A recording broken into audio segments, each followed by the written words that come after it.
Welcome to simplified maths quiz episode number 4। और इस episode number 4 में हम बहुत इंपॉर्टेंट चैप्टर को कवर करने जा रहे हैं जो कि है लीनियर इक्वेशन। लीनियर इक्वेशन को हम बहुत डिटेल में जानने वाले हैं, लेकिन उससे पहले जो मेरा लास्ट चैलेंज क्वेश्चन था उसका आंसर हम चेक कर लेते हैं और उस आंसर को उस क्वेश्चन का किसने सही जवाब दिया वो भी देख लेते हैं।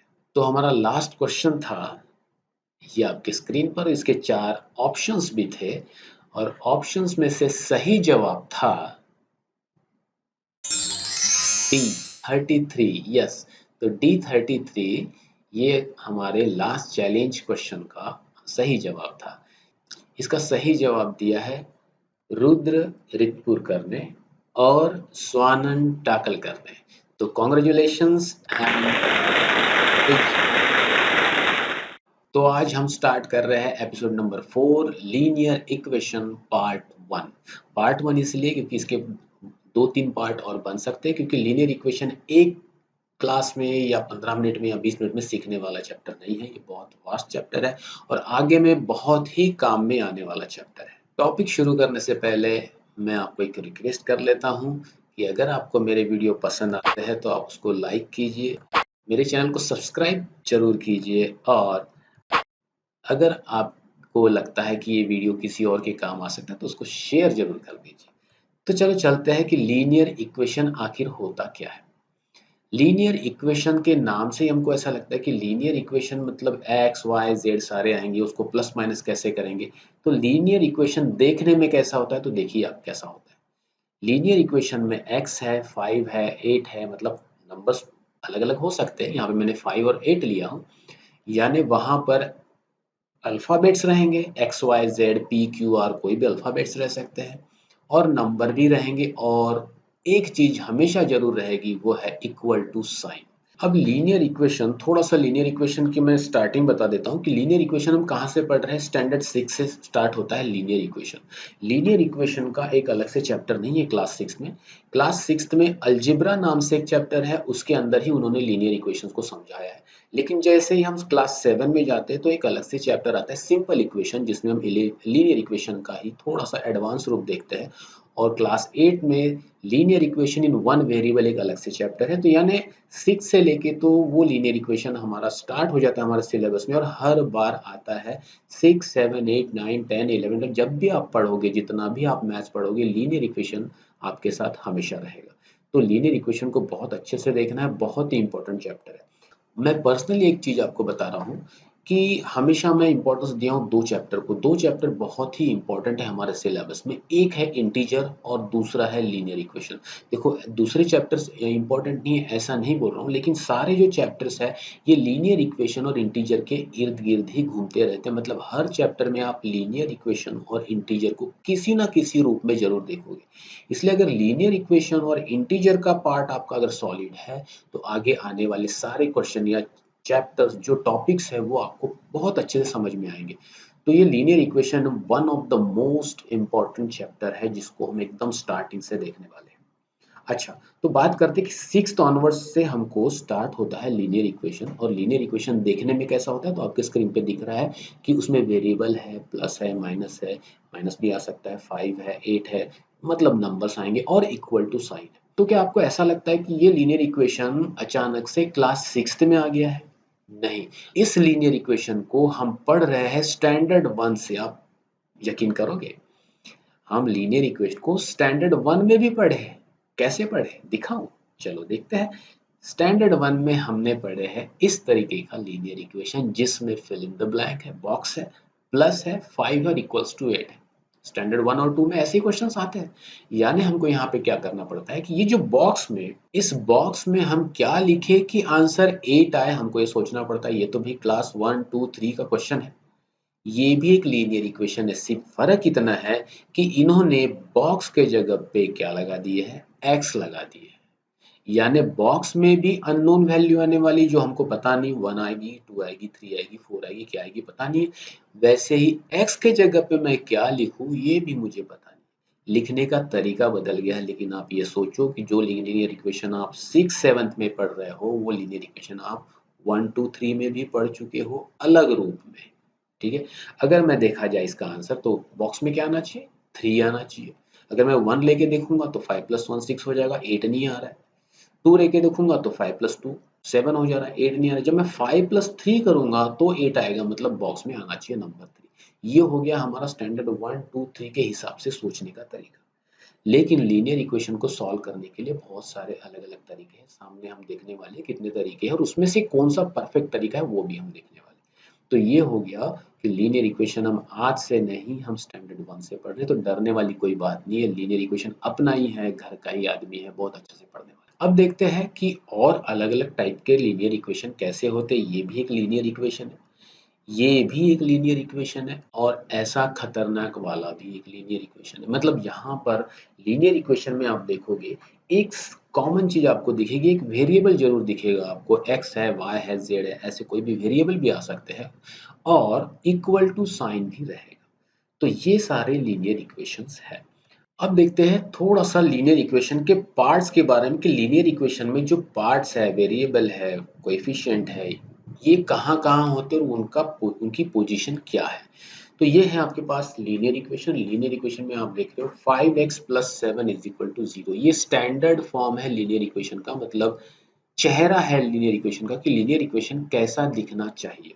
ठीक है, लीनियर इक्वेशन में जो x के सामने नंबर लिखा हुआ है उसको बोलते हैं कोएफिशिएंट, यानी x के सामने जो भी नंबर लिखा रहेगा उसको हम बोलेंगे कोएफिशिएंट। और जो x है इसको बोला जाता है वेरिएबल। और प्लस आप जानते ही हो, प्लस माइनस मल्टीप्लाई डिवाइड कुछ भी हो सकता है, दैट इज ऑपरेटर। ऑपरेटर मतलब plus minus multiply divide, these are the operators.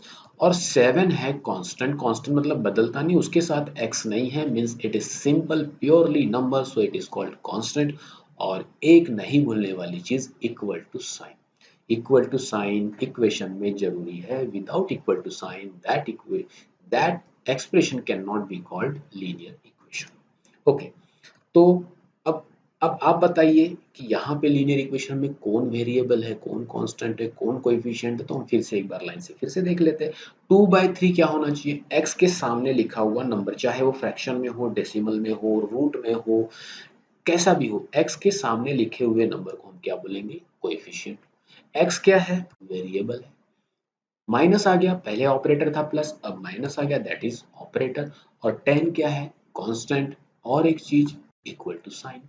ठीक है, हर लीनियर इक्वेशन इसी फॉर्म में रहेगा, coefficient, variable, operator and constant, equal to sign. उसके बाद जीरो, जीरो के जगह पे हम नंबर भी लिख सकते हैं, लेकिन वो नंबर को अगर मैं ट्रांसपोज करूंगा तो फिर से ये स्टैंडर्ड फॉर्म में ही बनेगा, जो ऐसा दिखेगा। ठीक है, अब आगे देखते हैं। आपके पास 1 2 3 4 4 एक्सप्रेशन आ गए। मुझे आप बता सकते हो कि इसमें से लीनियर इक्वेशन कौन सा है। तो आप बोलोगे सारे ही लीनियर इक्वेशन है सिर्फ इसको छोड़ के। क्यों, क्योंकि लीनियर इक्वेशन में तो इक्वल टू साइन होता है और यहाँ पे इक्वल टू साइन है ही नहीं, यानी ये लीनियर इक्वेशन नहीं है। नहीं, एक मैं आपको मजे की बात बता दूं कि ये चारों के चारों लीनियर इक्वेशन नहीं है। अब आप बोलोगे उसमें तो वेरिएबल है, कोएफिशिएंट है, इक्वल टू साइन है, फिर ये लीनियर इक्वेशन क्यों नहीं है। तो चलो देखते हैं लीनियर इक्वेशन क्यों नहीं है। लीनियर इक्वेशन में सबसे जरूरी चीज है, यहाँ पर कोई भी नंबर नहीं चाहिए, मतलब x सिर्फ सिंगल x चाहिए, उसके साथ कोई भी पावर नहीं चाहिए। x सिंगल है मतलब उसका पावर x है, x अगर सिंपल लिखा हुआ है मतलब उसका पावर x है, मतलब उसका जो पावर होना चाहिए, उसका जो इंडेक्स होना चाहिए वो 1 होना चाहिए। यहाँ पे है 2, इसलिए ये लीनियर इक्वेशन नहीं है। सेम चीज, सेम कहानी वही, यहाँ पर 4 है, 4 है इसलिए ये भी लीनियर इक्वेशन नहीं है। और यहाँ पे तो भाई x का कोई पता ही नहीं है, वेरिएबल का पता ही नहीं है, वेरिएबल जरूरी है, यानी ये भी लीनियर इक्वेशन नहीं है। और यहाँ पे x है, कांस्टेंट है, लेकिन इक्वल टू साइन नहीं है, इसलिए ये भी लीनियर इक्वेशन नहीं, इसलिए ये चारों भी लीनियर इक्वेशन नहीं है। तो लीनियर इक्वेशन में हमको क्या चाहिए, एक वेरिएबल चाहिए, ऑपरेटर चाहिए, कांस्टेंट चाहिए, इक्वल टू साइन चाहिए। जो मैंने बोला था स्टैंडर्ड फॉर्म में कैसा इक्वेशन रहता है वो मैंने आपको दिखाया था। अब हम पढ़ने वाले हैं कि इस इक्वेशन को सॉल्व कैसे करते, तो इसके तरीके क्या है।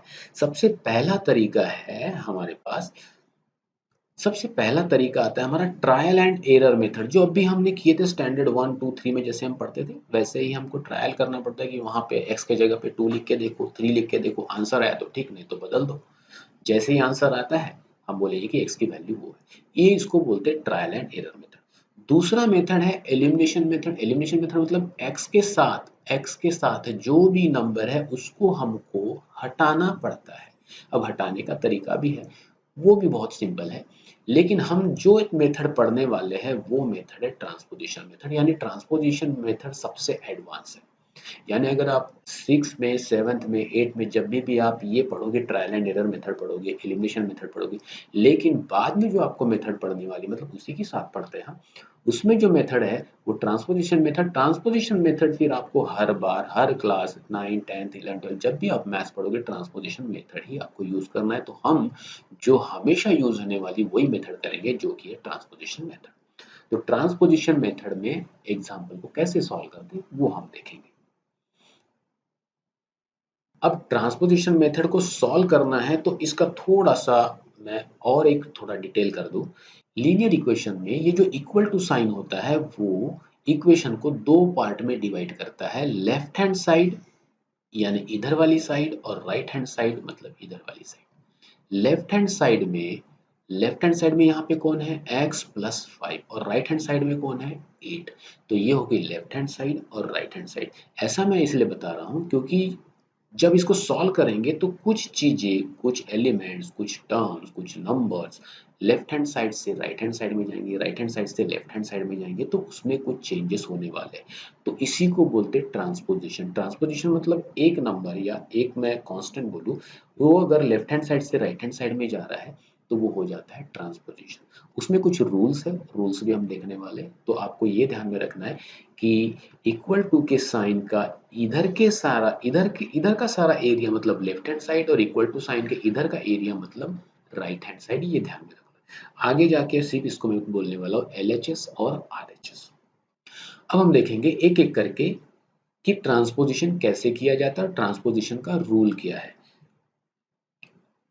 तो सबसे पहले हमारे पास आया है x plus 5 is equal to 8। इसको सॉल्व करने का तरीका मैं बता दूं कि यहाँ पर मुझे इसको सॉल्व करना है। इसको सॉल्व करना है मतलब क्या करना है। अब बच्चे बोलते हैं कि सॉल्व करना, सर करना क्या है सॉल्व। सॉल्व मतलब इसको आखिरी में हमारे पास x और इज इक्वल टू यहाँ पे कुछ तो भी नंबर आना चाहिए। कौन सा नंबर आना चाहिए, यहाँ पर x के जगह पे मुझे क्या लिखना चाहिए ताकि 8 आए वो। तो इसका आंसर तो हमने पहले कर चुके हैं, वहां पे 3 आता है, लेकिन हम ट्रांसपोजिशन मेथड से हम देखने वाले हैं कि वो 3 कैसे आता है। तो बहुत सिंपल सी चीज है, x के साथ जो भी नंबर होता है वो जो नंबर है ट्रांसपोज हो जाता है दूसरे साइड। ये नंबर अभी लेफ्ट हैंड साइड में है। अब ये जो प्लस 5 है, देखो मैं प्लस 5 बोल रहा हूँ, 5 नहीं बोल रहा हूँ, 5 के साथ ये प्लस भी जाता है, ठीक है। अब ये प्लस 5 ट्रांसपोज हो जाएगा राइट हैंड साइड में, यानी ये इक्वेशन बन जाएगा x इज इक्वल टू 8 तो ऑलरेडी राइट हैंड साइड में, तो 8 तो एज इट इज रहेगा और 5 जाएगा तो 5 हो गया देखो माइनस। यानी जब पॉजिटिव नंबर ट्रांसपोज होके दूसरे साइड में जाता है, दूसरे साइड में इसलिए बोल रहा हूँ कि लेफ्ट हैंड साइड से राइट हैंड साइड में भी जा सकते हैं नंबर और राइट हैंड साइड से लेफ्ट हैंड साइड में भी कभी कभी जाते हैं नंबर। सो अगर वो साइड चेंज करते हैं तो पॉजिटिव नंबर निगेटिव नंबर बन जाता है। यानी यहाँ पे प्लस 5 था, यहाँ ट्रांसपोज होने के बाद ये निगेटिव नंबर बन गया। कहाँ गया 5, राइट हैंड साइड में। अब यहाँ पर नेक्स्ट स्टेप में हम क्या करेंगे, उसको सब्ट्रैक्ट कर देंगे। x is equal to 8 minus 5 यानी 3। देखो इस तरीके से 3, जैसे हमने पहले ट्रायल एंड एरर मेथड से किए थे, लेकिन अभी किससे किए हमने, ट्रांसपोजिशन मेथड से किए, तभी भी हमारा जो वैल्यू है x की 3 आई। यानी यहाँ पे जो आंसर आया 3। तो लास्ट में मुझे ऐसा आंसर चाहिए कि x और उसके सामने उसका नंबर। तो ये हो गया ट्रांसपोजिशन पॉजिटिव नंबर का। अगला नंबर लेते हैं कि निगेटिव नंबर को ट्रांसपोज कैसे करते हैं। तो जैसे पॉजिटिव निगेटिव बन जाता है वैसे ही निगेटिव का उल्टा हो जाता है पॉजिटिव। यानी इसको अगर मुझे सॉल्व करना है तो x और -7 जब राइट हैंड साइड में जाएगा तो ये हो जाएगा 13 प्लस 7। देखो पॉजिटिव नंबर निगेटिव बना, निगेटिव नंबर पॉजिटिव बन गया। तो x इज इक्वल टू, ये जो साइन है इंप्लाइज का साइन है, ये हर स्टेप में हमको देना होता है। इंप्लाइज साइन सिर्फ हमें इंडिकेट करता है कि हमारी अभी नेक्स्ट स्टेप चल रही है। अगली अगली स्टेप को वो इंडिकेट करता है। अच्छा, तो अब 13 माइनस 7 कितना हो जाएगा, आप देखो कि कितना आ जाएगा, आंसर 6 हो जाएगा। तो इस तरीके से x की वैल्यू आई 6। तो हमारे दो रूल हो गए, पॉजिटिव इंटीजर जब ट्रांसपोज होता है तो निगेटिव बन जाता है, निगेटिव इंटीजर जब ट्रांसपोज होता है तो पॉजिटिव बन जाता है। अब देखते हैं मल्टीप्लिकेशन का। अब ये जो आपके सामने दिख रहा है ये है 5x, हम इसको पढ़ेंगे 5x, ठीक है, 5x इक्वल्स टू 20। लेकिन जब लिखेंगे एक्चुअली इसका मतलब कैसा है कि 5 इंटू एक्स, यानी 5x मैं लिख रहा हूं लेकिन इसका मतलब है कि 5 इंटू एक्स ऐसा है। तो आप चाहे तो ऐसे भी लिख सकते हैं। अब जब मैं 5 को मैं ट्रांसपोज करता हूं तो 5 मल्टीप्लाई में जो दोनों जुड़े हैं ना, x और 5 जो जुड़े वो मल्टीप्लाई से जुड़े, जब मल्टीप्लाई से जुड़ते हैं और 5 जब ट्रांसपोज होता है तो 5 कहाँ जाता है, 20 के डिनोमिनेटर, मतलब 20 को डिवाइड करता है। अपोजिट क्या है, मल्टीप्लाई का अपोजिट है डिवाइड। आया समझ में? तो इसमें आंसर आएगा x इज इक्वल टू 5 4 जा 20, यहाँ पे आंसर आ जाएगा 4। इस तरीके से x की वैल्यू आई 4, यानी अगर 5 से मैं 4 को मल्टीप्लाई करूंगा तो 20 आएगा। तो तीसरा हमारा रूल क्या हुआ, जब मल्टीप्लिकेशन में रहता है तो वो ट्रांसपोज होकर डिवीजन में जाता है। ठीक है, अब नेक्स्ट देखते हैं कि डिवीजन रहता है तो क्या होगा। ऑब्वियसली अगर प्लस का माइनस हो रहा है और माइनस का प्लस हो रहा है और मल्टीप्लाई का डिवाइड हो रहा है, मतलब डिवाइड का मल्टीप्लाई होगा। अब ये वाला जो क्वेश्चन दिख रहा है आपको, आपको ये दिख रहा है कि x डिवाइडेड, मतलब x को वो जो 4 है x को डिवाइड कर रहा है, यानी वो ट्रांसपोज होके 9 को क्या करेगा, मल्टीप्लाई करेगा, यानी x is equal to 9 into 4 बनेगा। आया समझ में? यहाँ पे डिवाइड कर रहा है तो दूसरे साइड में जाके मल्टीप्लाई करेगा, यहाँ अगर मल्टीप्लाई कर रहा है तो दूसरे साइड में जाके वो डिवाइड करेगा।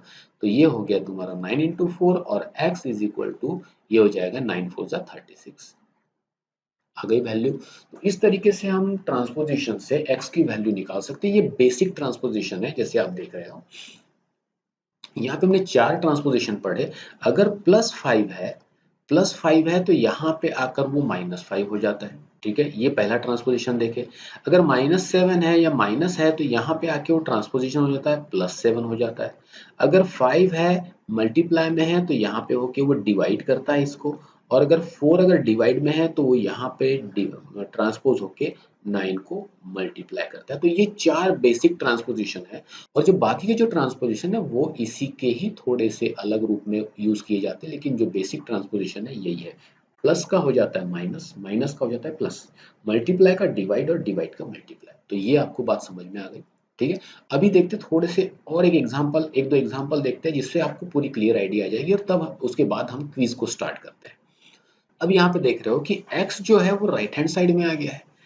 हमेशा x जो रहता है वो लेफ्ट हैंड साइड में रहता है, अब ये राइट हैंड साइड में आ गया। तो कोई बात नहीं, इस इक्वेशन को ही पलटा दो। कैसे करेंगे, लेफ्ट हैंड साइड को पहले लिख लेंगे x प्लस 5 और इज इक्वल टू 20। इसको ऐसे किया जा सकता है, यानी अगर जब मैं पूरे इक्वेशन को ही पलटा देता हूँ, इंटरचेंज कर देता हूँ लेफ्ट हैंड साइड और राइट हैंड साइड, देखो लेफ्ट हैंड साइड है राइट हैंड साइड है, इसको मैंने उठा के इंटरचेंज कर दिया। इंटरचेंज कर देने से कोई भी फर्क नहीं पड़ता है। ओके, अब इंटरचेंज होने के बाद आप देख रहे होंगे ये इक्वेशन तो आपको अब बनने लायक लग रहा होगा कि यार ये तो बहुत सिंपल बन गया। अब यहाँ पे हम क्या करेंगे, x इज इक्वल टू 20 और 5 जब ट्रांसपोज इधर हो जाएगा तो ये हो जाएगा -5, और x is equal to next step में x की वैल्यू आ जाएगी, x इज इक्वल टू 15। आया समझ में? तो ये इतने सिंपल सिंपल इक्वेशन है, थोड़े से उसमें कॉम्प्लिकेटेड नंबर्स या कुछ और उसमें वेरिएशंस डालते हैं, लेकिन लीनियर इक्वेशन के ये जो 4 ट्रांसपोजिशन है यही बेसिक ट्रांसपोजिशन है। एक एग्जाम्पल देखते हैं जिसमें एडिशन और मल्टीप्लिकेशन दोनों का कॉम्बिनेशन है। अब यहाँ पे देखो, इस इक्वेशन को अगर मैं सॉल्व करने जाऊं तो सबसे पहले देखूंगा कि 2 को भी ट्रांसपोज करना है भाई, 5 को भी ट्रांसपोज करना है, क्योंकि x के साथ यहाँ पे मुझे कुछ नहीं चाहिए, मुझे लास्ट में क्या चाहिए, x और is equal to something number. ऐसा आंसर चाहिए प्योरली कि x is equal to 3, x is equal to 4, ऐसा नंबर चाहिए मुझे। यानी x के साथ जो भी नंबर है उसको मुझे दूसरे साइड में भेजना पड़ेगा। अब यहाँ से 2 भी है और 5 भी है, तो सबसे पहले किसको भेजा जाए, तो जो मल्टीप्लिकेशन में रहते हैं, मतलब ये जो 2 इंटू एक्स है उसको कभी भी नहीं भेजा जा सकता पहले।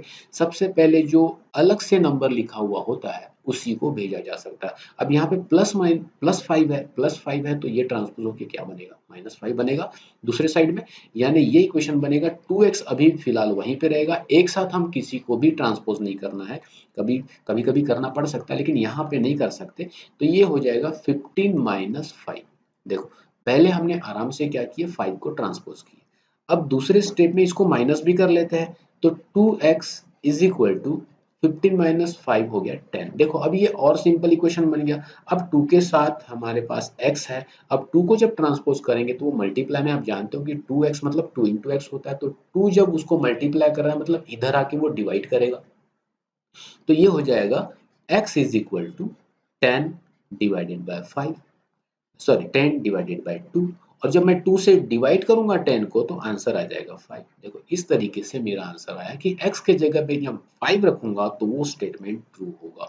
तो इस तरीके से हमको x की वैल्यू निकालते आनी चाहिए। तो ये हो गया बेसिक।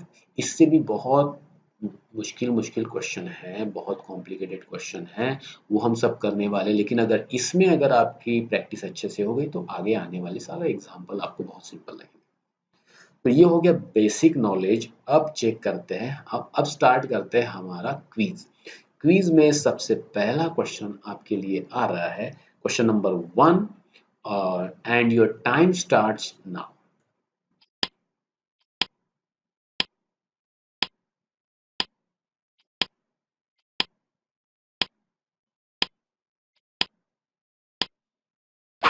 ओके, ये हो गया आपका पहला क्वेश्चन। आपको इसका जवाब रेडी रखना है, मैं जवाब देने जा रहा हूं। So the answer of this question is 3। अब आप जान ही गए होंगे कि 3 आंसर इसका आया कैसे, तो चेक कर लेते हैं 3 आंसर कैसे आया। अगर मैं 5x को यहीं पे रखता हूँ, अभी मैंने इसी तरीके का क्वेश्चन सॉल्व किया था। 5x को इधर रखता हूँ और 19 और ये -4, -4 कैसे हुआ, ये 4 ट्रांसपोज हो गया राइट साइड में। फिर इसको मैंने सॉल्व किया, 5x आया, 5x के बाद 19 - 4 कितना हुआ, ये हो गया 15। अब फिर से ये ट्रांसपोज होगा, अब की बार मैं 5 को ट्रांसपोज करने वाला हूं तो x इज इक्वल टू 15/5, ये आया 15/5। और इम्प्लाइज करके मैंने x की वैल्यू लिख दिया 5 3 जा 15। जब 15 को मैं 5 से डिवाइड कर रहा हूं तो आंसर आया 3 एंड और राइट आंसर इज 3। तो इस तरीके से पहला क्वेश्चन हो गया हमारा।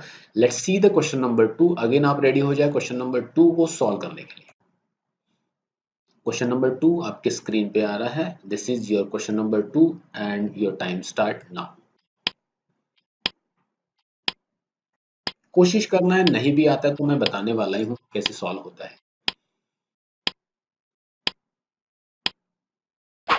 और आपको पता है कि time is not a limit, time सिर्फ मैंने प्ले एंड पॉज करने के लिए दिया हूँ। आप वीडियो को पॉज कर सकते हो और आराम से सॉल्व करने के बाद आंसर को टैली कर सकते हो कि मैंने आंसर सही दिया या नहीं दिया। ठीक है, चलो तो सही जवाब इसका देखते हैं जिन जिनका आया है। Right answer is 35। तो चलो चेक करते हैं कि इसका राइट आंसर 35 आया कैसे। तो 35 कैसे आया, देखो सबसे पहले मैंने बोला कि x का कोएफिशिएंट है 4/5। इसमें एक नया ट्रांसपोजिशन हम सीखने वाले हैं, बेसिक ही लेकिन थोड़ा सा अलग तरीके से किया जाता है इसको। अब x के साथ है 4/5, 4/5 को मैं ट्रांसपोज नहीं कर सकता, सबसे पहले मुझे -7 को ही ट्रांसपोज करना पड़ेगा। तो ये आएगा 4/5 एज इट इज रहेगा, उसके साथ x भी रहेगा और इज इक्वल टू 21 माइनस का क्या हो जाएगा +7। और ये हो गया पहला ट्रांसपोजिशन। ठीक है, इंप्लाइज साइन दे देना है। अब इसको हम प्लस करेंगे तो ये कोई आंसर बन जाएगा 4/5 x भी रहेगा और इसको प्लस करूंगा तो ये हो जाएगा 28। अब देखो ये थोड़ा सा नया ट्रांसपोजिशन हम सीखने वाले हैं, नया नहीं है, मैं बताऊंगा आपको कि कैसा हम बेसिक ट्रांसपोजिशन से ही हमने किए उसको। अगर ये 4/5 फ्रैक्शन अगर x के साथ है तो इसको ट्रांसपोजिशन देखो कैसे करते हैं। x को मैं यहाँ पे रखूंगा क्योंकि मुझे 4/5 को पूरा ट्रांसपोज करना है और 28 भी जहाँ के वहाँ ही रहेगा। और इसको जब मैं ट्रांसपोज करूंगा तो इसको मल्टीप्लाई लिखूंगा और अब की बार 5 को ऊपर और 4 को नीचे लिख दूंगा। करूंगा, यानी 4/5 को 5/4 लिखना है। रेसिप्रोकल बोलते हैं इसको, इंटरचेंज कर दिया मैंने न्यूमरेटर और डिनोमिनेटर को। अब बोलोगे कि ये तो बहुत नया ट्रांसपोजिशन, नया नहीं है। देखो, अगर 5 डिवाइड कर रहा है मतलब यहाँ जाके वो मल्टीप्लाई करेगा, मतलब न्यूमरेटर में जाएगा। अगर 4 ऊपर है मल्टीप्लाई कर रहा है मतलब ये डिनोमिनेटर में जाएगा। यानी हमने मल्टीप्लाई का डिवाइड और डिवाइड का मल्टीप्लाई दोनों एक साथ कर देने से हमको ऐसा लग रहा है कि हमारा ट्रांसपोजिशन कुछ नया बन गया, लेकिन ये पुराना ही ट्रांसपोजिशन है, मल्टीप्लाई का डिवाइड में और डिवाइड का मल्टीप्लाई में। अब ये ट्रांसपोजिशन होने के बाद देखो 5 जो नीचे था अब वो ऊपर चले गया, 4 जो ऊपर था वो नीचे चले गया, बस इतना सा ट्रांसपोजिशन है। अब 4, अब इससे इसको सॉल्व कर लेते हैं। 4 से अगर मैं डिवाइड करता हूँ 28 को, तो 4 7 जा 28 होता है। 4 7 जा 28, तो x की वैल्यू आ गई मुझे, बाकी के जो दो नंबर है 7 और 5 को जब मैं मल्टीप्लाई करूंगा तो 7 5 जा 35। तो इस तरीके से मेरा आंसर आया 35। इसलिए x की वैल्यू क्या होनी चाहिए, 35। तो देखो हर क्वेश्चन में हम नए नए रूल्स भी पढ़ेंगे और नए नए तरीके भी पढ़ेंगे कि इसको सॉल्व कैसे किए जाते हैं। तो आप पहले ट्राई करो, नहीं आते तो मैं हर क्वेश्चन को आपको बता ही रहा हूँ कि हमको इसको सॉल्व कैसे करना है। तो क्वेश्चन नंबर 3 देखते हैं। 3 आपके सामने और टाइम स्टार्ट्स।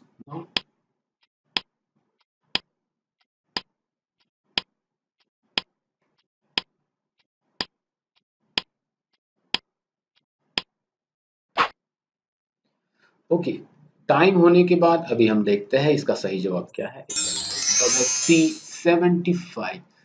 देखो जिसका इसका सही जवाब आया, अगर परफेक्ट कर रहे हो वेरी गुड, आप कीप इट अप। इसका सही जवाब 75 कैसे आया वो देख लेते हैं। सबसे पहले मैं क्या करता हूँ, x मुझे राइट हैंड साइड में दिख रहा है तो मैं पूरे इक्वेशन को इंटरचेंज करके मैं उसकी साइड को चेंज कर देता हूँ, यानी लेफ्ट हैंड साइड को उठा के राइट हैंड साइड में डालता हूँ, राइट हैंड साइड को लेफ्ट हैंड साइड में डालता हूँ। तो देखो क्या होता है, तो मैं पूरा मैंने ला लिया, तो x/3 -2 इज इक्वल टू 23। मैंने कुछ भी नहीं किया, ना प्लस को माइनस किया ना माइनस को प्लस किया, सिर्फ सामान उठा के इधर का सामान इधर और इधर का सामान इधर ऐसे लिख दिया।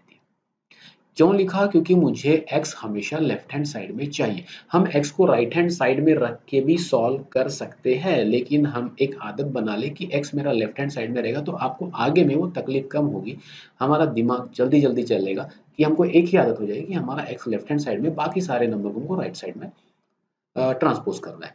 अब देखो यहाँ पे सबसे पहले मुझे ट्रांसपोज करना पड़ेगा किसको, -2 को, यानी x/3, और अगर जब -2 उधर चले जाएगा तो ये हो जाएगा 23 + 2। आया समझ में, 23 + 2 हो गया। यहाँ पे हर स्टेप में इम्प्लाइज का साइन देते जाना है। अब 23 + 2 करते हैं तो ये अगली स्टेप हमारी होगी कि प्लस करने के बाद कितना हो जाएगा, x/3 इज इक्वल टू 25।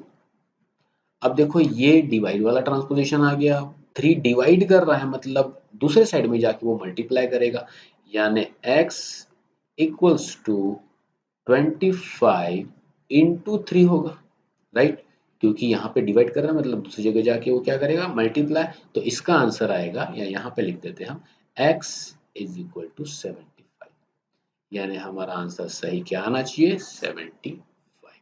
तो ये हो गया हमारा question number 3। Let's go question number 4। Question number 4 आपके सामने and your time starts now. देखो यहाँ पे भी कुछ नई चीज दिख रही है, हम नई चीज हर क्वेश्चन में कुछ ना कुछ नया पढ़ने वाले हैं।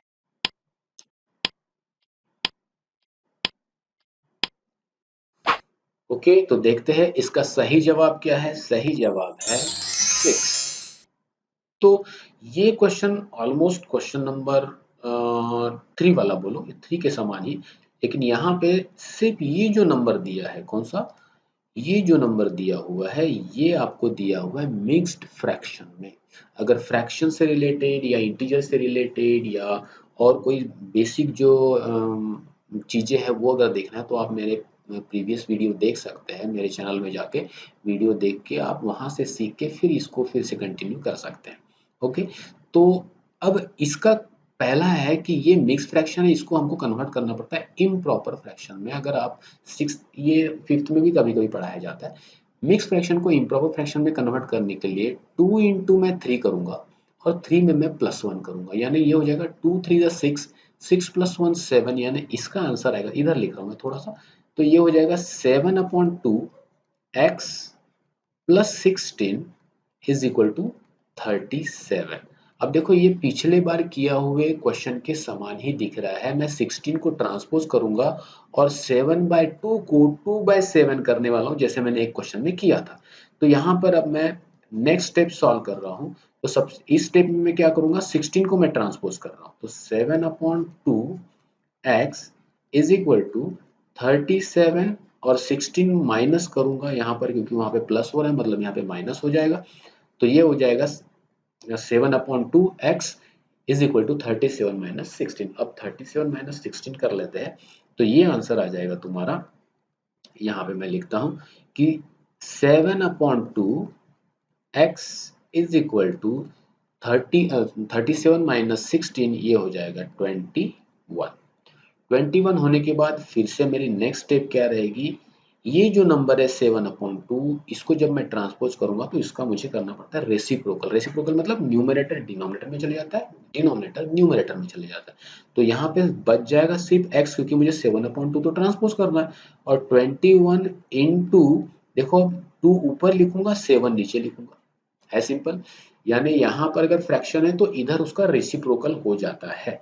अब 7 × 1 = 7 और 7 × 3 = 21, 7 से 21 कट गया। अब बचे सिर्फ ये 3 और 2 नंबर, तो हमारा आंसर आएगा x = 6। इस तरीके से हमारा आंसर क्या आना चाहिए, 6। तो ये हो गया 4 क्वेश्चन।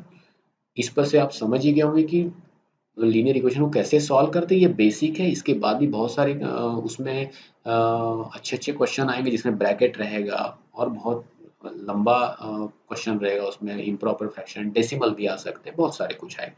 तो हम आगे पढ़ने वाले हैं। तो अभी देखते हैं कि आज का चैलेंजिंग क्वेश्चन कौन सा है। तो आपका आज का चैलेंजिंग क्वेश्चन है क्वेश्चन 10, और आपका समय स्टार्ट होता है अब।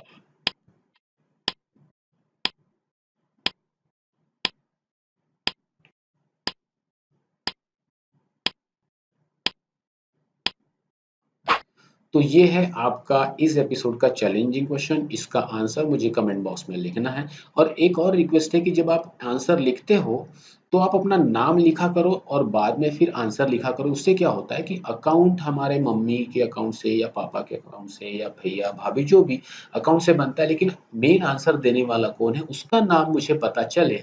इसलिए आपको क्या करना है, आंसर देने से पहले आप बता दीजिए कि हाँ आई एम अब है and right answer is this. इस टाइप से हम आप इस तरीके से आप हमको आंसर्स लिख सकते हैं। तो मेरे कमेंट बॉक्स में आंसर जरूर ट्राई कीजिए।